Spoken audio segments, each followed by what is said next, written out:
एक लंबे समय पहले एक गांव में आदित्य और भावना नामक पति पत्नी रहते थे।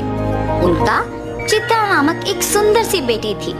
वो एक छोटी सी घर में रहते थे। आदित्य एक बहुत नेक इंसान था और जितना उसके पास था उतने में ही खुश रहने वाला था।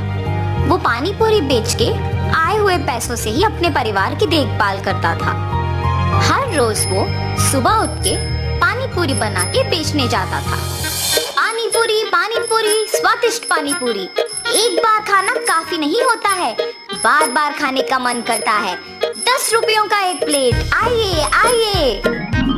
ऐसे पूरी गांव में जाते हुए बेचता था। उसके बनाए हुए पानी पूरी स्वादिष्ट रहने पर सभी लोग वहाँ खाना पसंद करते थे। रोज की तरह वो एक दिन पानी पूरी बेच के अंधेरा होने पर वापस घर जाते रहता है, जब उसे रास्ते में कुछ लोग भागते हुए नजर आते हैं। उसके पलक झपकते ही वो लोग गायब भी हो जाते हैं। कौन थे वो लोग? क्यों भाग रहे थे? और इतने में ही कहाँ गायब हो गए? ऐसे वो अपने आप में सोच रहा था जब उसे रास्ते के बगल में एक सूटकेस दिखाई देता है। ये किसका सूटकेस है? शायद किसी ने खो दिया होगा। सुबह मैं इसे जमींदार को दे देता हूँ, वो इसको उसके मालिक तक पहुँचा देंगे। ऐसे सोच के वो सूटकेस अपने साथ अपने घर ले जाता है। आदित्य की पत्नी उस सूटकेस को देख पूछती है, ये किसका सूटकेस है जी? मुझे नहीं पता, आते समय रास्ते में मिला था मुझे। क्या है सूटकेस में? नहीं, मुझे नहीं पता, मैंने देखा ही नहीं। अच्छा, तो फिर रुकिए, मैं पहले ये देखती हूँ कि इसमें है क्या।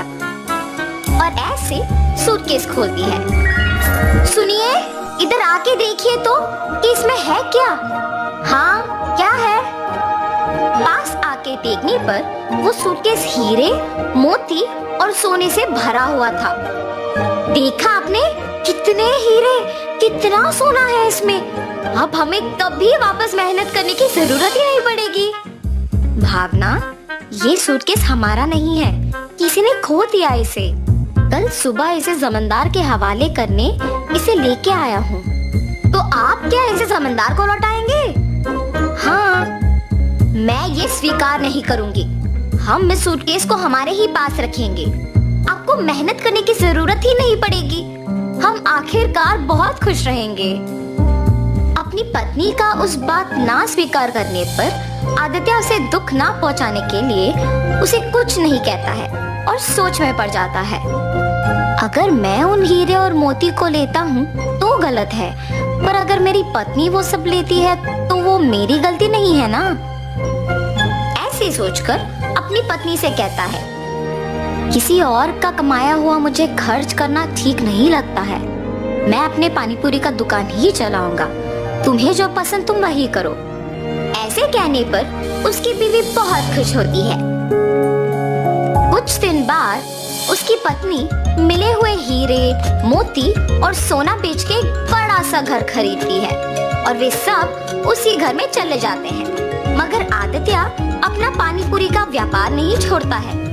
एक दिन जमींदार के पास एक औरत आती है। प्रभु, प्रभु, मेरे घर में किसी ने सारे हीरे, सोना, मेरी गहने चुरा लिया है। मुझे समझ में नहीं आ रहा कि मैं क्या करूं, इसीलिए आपके पास भाग के आई। कृपया मेरी मदद कीजिए प्रभु। फिक्र ना करो माता, मेरे पे भरोसा करके आप चले जाओ। मैं उस चोर को पकड़ के आपको बुलाऊंगा। जमींदार के ऐसे कहने पर वो औरत उन पे भरोसा करके वहाँ से चली जाती है। उसके बाद भी कुछ ही दिन में जब आदित्य और उसका परिवार एक बड़ा घर खरीद के उसमें रहने लग जाते हैं, तो गांव के लोग में उन्हीं के बारे में खुसर पुसर शुरू हो जाती है। ऐसे ये बात जमींदार तक भी पहुंचती है। एक साधारण पानीपुरी बेचने वाला एकदम से इतना बड़ा घर कैसे खरीद पाया? पता नहीं प्रभु, किसी को नहीं पता। गांव के सारे लोग भी आश्चर्यचकित होके इसी के बारे में बात कर रहे हैं। ऐसे ही मैं सुन के आपको बताया। ठीक है, उन दोनों को इधर लेके आओ। जी प्रभु। जमींदार के कहने पर सेवक उन दोनों को उनके पास लेके जाते हैं। आदित्य, मुझे तुम्हारे बारे में सब पता है, तुम्हारे व्यापार के बारे में भी पता है। तुम्हें कुछ पूछने के लिए यहाँ बुलाया हूँ। पूछिए प्रभु।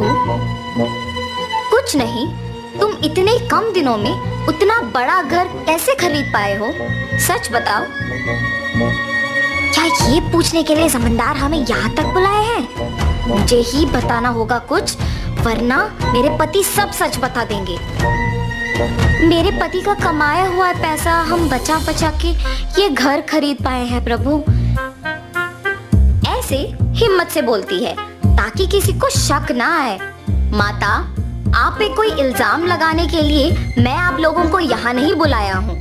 मेरे पास एक औरत आके बोली है कि उसके गहने और सोना किसी ने चोरी कर लिया और उसी समय में आपने एक बड़ा घर लिया। हालात मुझे आपसे इसे पूछने पर मजबूर कर रहे हैं, तो सच कहिए कि आपको इतने पैसे अचानक कहाँ से मिले? अगर मैं अब भी चुप बैठूंगा तो वो एक बहुत बड़ी गलती होगी और उस औरत के दुख का कारण मैं ही हो जाऊंगा। ऐसे सोचकर आदित्य जमींदार को सच बताने का फैसला करता है। मुझे क्षमा करे प्रभु। और ऐसे जो कुछ भी हुआ वो प्रभु को बताता है और तुरंत वो गहनों वाला सूटकेस उनके हवाले कर देता है। तुम्हें अपनी गलती का एहसास हुआ है और तुमने सच बता के और ये गहने लाके वापस कर दिए, इसीलिए मैं तुम्हें अपनी पहली गलती के लिए माफ कर दूंगा और दंडित नहीं करूंगा। लेकिन याद रखना आदित्य, गलती ना करना जितना जरूरी है उतना ही जरूरी है गलती करने वालों को रोकना। ये कभी मत दोहराओ। जमींदार के माफ करने पर आदित्य उनके कृतज्ञ होता है और वहां से चला जाता है और जमींदार उन गहनों को उस औरत के हवाले कर देता है। आदित्य हमेशा की तरह अपने पानी पूरी का व्यापार करता है और उसी से अपना घर को चलाता है। तो इस कहानी का नैतिक क्या है? गलती नहीं करना है, ये तो सबको पता है, और गलती करने वालों को प्रोत्साहित भी नहीं करना है, ये समझ लो।